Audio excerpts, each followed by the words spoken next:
Welcome back, regulars, and a very warm welcome to my newbies. Guess what time it is? Hooray! Thank you.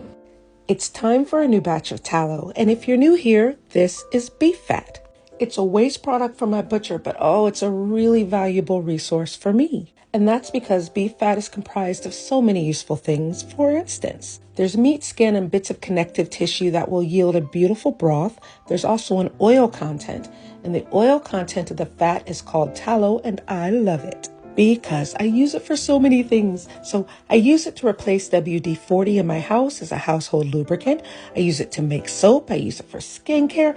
I use it to make fire lighters, and I use it to weatherproof my hiking boots. Now, regulars, you know there's two types of beef fat. What kind is this? The one that's yellow and quite dense and won't come apart.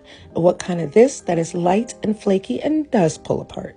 Now, newbies, what I'm about to demonstrate for you is how I extract the oil content, remember, we call that tallow, from everything else that's here. Now, there are several different techniques that you can use to do this. Mine is not the only way, but the way I'm doing it today is I'm going to blend down all of that fat into a kind of slurry and pop it into my crock pot. And I'm using water. This is called a wet render. And yeah, at this point I realized the crock pot I was using, it was too small, so I gave myself grace and moved up to a larger one. Oh, and the reason I'm using a crock pot and water is because I'm going to apply a very, very gentle heat, which will help all the oil, the tallow, melt and separate from all the rest of the fat solids. I also added salt. Regulars, why did I add salt? I'm so excited. Okay, we'll check on her tomorrow.